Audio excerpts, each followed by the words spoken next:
रात के 12:30 बज रहे थे। 15 फरवरी की तारीख, एक सुनसान रेलवे स्टेशन और सर्द हवा। अर्जुन प्लेटफॉर्म पर अकेला बैठा था। हाथ में मीरा की एक छोटी सी तस्वीर थी। 6 महीने हो गए थे, लेकिन दर्द वैसा ही ताजा था। आज मीरा का जन्मदिन था और अर्जुन उसे लेने आया था, हमेशा के लिए। उसकी आंखें बंद हुईं और वो कॉलेज के दिनों में पहुंच गया। वो 22 साल का एक शांत चुपचाप रहने वाला लड़का था। और मीरा बिल्कुल तूफान जैसी थी, जिंदगी से भरपूर। एक दिन लाइब्रेरी में मीरा उसके पास आकर बैठ गई। उसने अर्जुन से पूछा, तुम इतने शांत क्यों रहते हो? क्या तुम्हारे अंदर कोई तूफान छुपा है?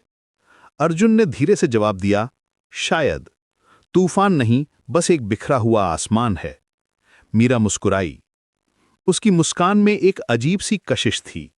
उसने कहा, तो चलो मैं तुम्हारे आसमान में सितारे लगा देती हूं।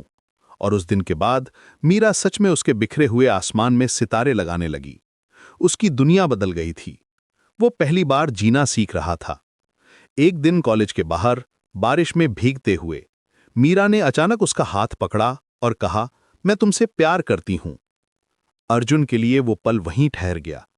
उसने कांपते हुए हाथों से मीरा का हाथ थामा और कहा, मैं तुम्हें कभी नहीं छोड़ूंगा। लेकिन उनकी कहानी इतनी आसान नहीं थी। मीरा के पिता एक अमीर और सख्त इंसान थे।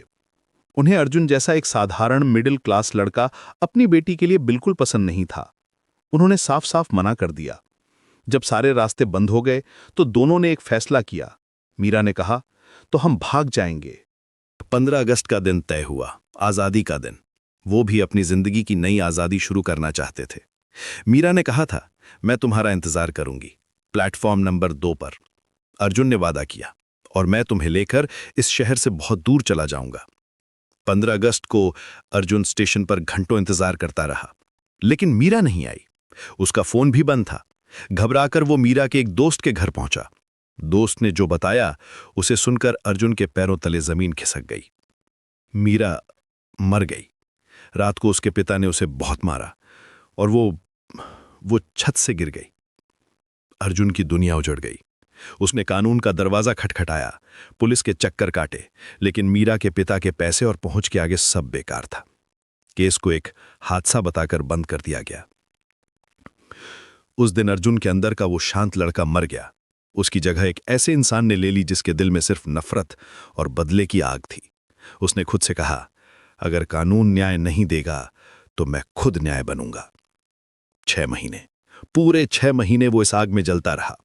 और आज मीरा के जन्मदिन पर वो उसी स्टेशन पर वापस आया था, प्लेटफॉर्म नंबर 2। ट्रेन के आने का सिग्नल हो चुका था। तेज रोशनी दूर से आती दिख रही थी। अर्जुन पटरियों की तरफ बढ़ा। उसने जेब से मीरा की तस्वीर निकाली और उसे चूमकर बोला, मीरा, आज मैं तुम्हें लेने आया हूं। इस बार तुम नहीं, मैं जाऊंगा। उसने तस्वीर को सीने से लगाया और कहा, तुमने कहा था तुम मेरे आसमान में सितारे लगाओगी। आज मैं तुम्हारे आसमान में चांद बनकर आ रहा हूं। वो ट्रेन के सामने कूदने ही वाला था कि एक जानी पहचानी आवाज ने उसे रोक दिया। अर्जुन। उसने पलटकर देखा। सामने मीरा खड़ी थी। वही मुस्कान, वही चमक। अर्जुन की आंखों में आंसू आ गए।